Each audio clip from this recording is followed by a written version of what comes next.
A stunning image coming out of a Russian grocery store. Anti-theft tags seen on the lids of canned beef and pork. And we can't independently verify exactly when and where the photos were taken, but they seem to be yet another example of how the West sanctions are impacting ordinary Russians.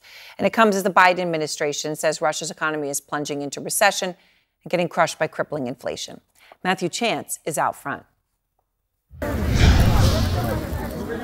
In Russia, they're calling it the sugar panic.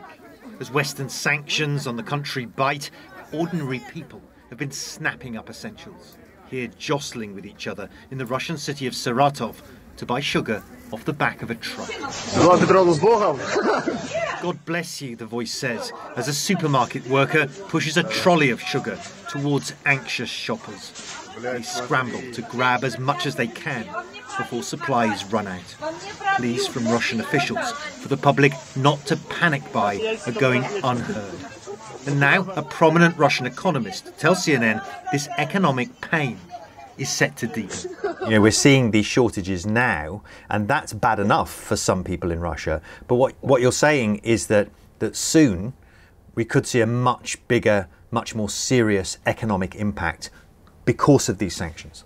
Yes, the shortages, it's a temporary, most of the shortages, it's a temporary problem. So that will be solved, like these goods will appear. So it's really acute phase and then everything is fine. With the quality of life, like actually real income, that is not that apparent yet, but this problem will be accumulating and becoming more and more apparent in the coming months. In fact, that impact on quality of life is already being felt. These are the crowds that flocked to an IKEA superstore in Moscow the day before it closed down last month. Across Russia, Western brands have suspended production or simply pulled out over the invasion of Ukraine. Jobs may soon go permanently. Even more seriously, there are concerns a shortage of Western medicines is starting to have a real impact on people's health. People like Anastasia in Moscow and her father, who she says has been diagnosed with a brain aneurysm. We asked everywhere, but no one had his medicine, she says. Now he feels sick. Russian officials say they're aware of the shortages and are trying to address them. But if sanctions persist, Russia faces being cut off from medical advances and other technologies that may set it back, even cause harm. But many Russians accustomed to hardship remain unshaken by the economic doom threatening their nation. I was born in Soviet times, says Larissa in the Russian town of Pokrov. She then speaks of the challenges since then, like economic restructuring and food stamps. We got over it all, she says. Valentina, also in Pokrov, says she doesn't mind that prices have gone up at all. In a month it will all straighten out, she hopes. After years of navigating Western sanctions, there's a belief, perhaps misplaced, things will work out this time too.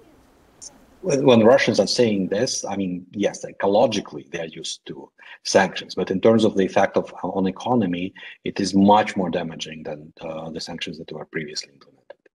Well, I mean, previously as well, the sanctions haven't really worked in terms of changing Russia's policy, changing the Kremlin's policy. Do you think there's a chance that these sanctions in that case will work and they will force the Kremlin to change course? Honestly, I doubt that. Just with the logic of the current regime in Russia, it's a thing about Putin that he doesn't give up under pressure. It's like makes him even more persistent at the expense of the country. Economic pain, it seems, is a price the Kremlin is willing to let its own people pay. Well, Erin, the Kremlin is trying to strike back to prevent its economy from imploding, for instance, by forcing what it calls unfriendly countries to pay for its Russian gas deliveries in Russian rubles instead of dollars or euros. That's something that's been rejected by Western countries. And with that war continuing to rage in Ukraine, the scene is set for yet more sanctions and more economic pain. Erin. All right. Thank you very much, Matthew.